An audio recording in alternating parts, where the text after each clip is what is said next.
পুণ্যও কাকি মানুহখিনি উদ্ধাৰ কৰিবৰ কাৰণে বা পুলিচ ব্যৱস্থা সম্পূৰ্ণ আৰক্ষী নিজা এটা প্ৰশাসনিক আছিলে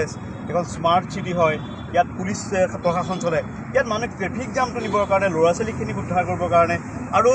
ৰোগী যিসকল আছে য'ৰ পৰা খাদ্য তেওঁলোকক কালি জমা দিব লগা আছিলে বা খাদ্য দিবৰ কাৰণে কালি বহুত ৰোগীয়ে লঘোণে থাকিব লগা হ'ল আৰু বহুত কণ কণ ল'ৰা ছোৱালী কালি ঘণ্টাৰ পিছত ঘণ্টা গাড়ীত পেচাব পায়খানা কৰিব লগা হৈছে এতিয়া মিছমেনেজমেণ্ট এনেকুৱা কোনো মেনেজমেণ্ট নাই এনেকুৱা কোনো বিভাগীয় মন্ত্ৰীজনে ইমিডিয়েট পদত্যাগ কৰিবলৈ কাৰণ কালি মেনেজমেণ্ট কৰাত তেখেত ব্যৰ্থ হৈছে গুৱাহাটী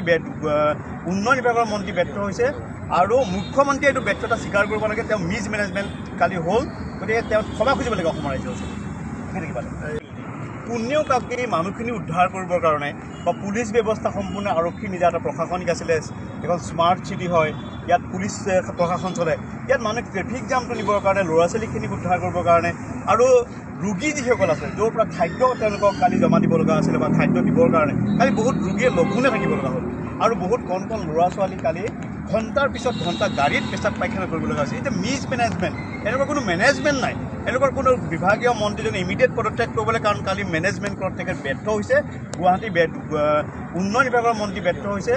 আৰু মুখ্যমন্ত্ৰীয়ে এইটো ব্যৰ্থতা স্বীকাৰ কৰিব লাগে তেওঁ মিছমেনেজমেণ্ট কালি হ'ল গতিকে তেওঁ ক্ষমা খুজিব লাগে অসমৰ ৰাইজৰ ওচৰত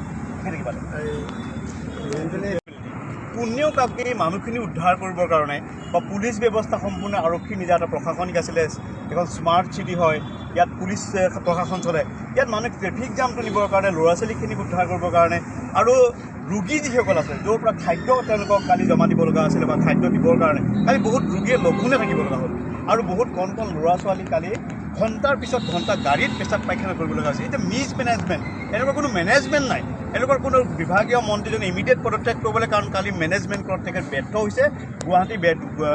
উন্নয়ন বিভাগৰ মন্ত্ৰী ব্যৰ্থ হৈছে আৰু মুখ্যমন্ত্ৰীয়ে এইটো ব্যৰ্থতা স্বীকাৰ কৰিব লাগে তেওঁ মিছমেনেজমেণ্ট কালি হ'ল গতিকে তেওঁ ক্ষমা খুজিব লাগে অসমৰ ৰাইজৰ ওচৰত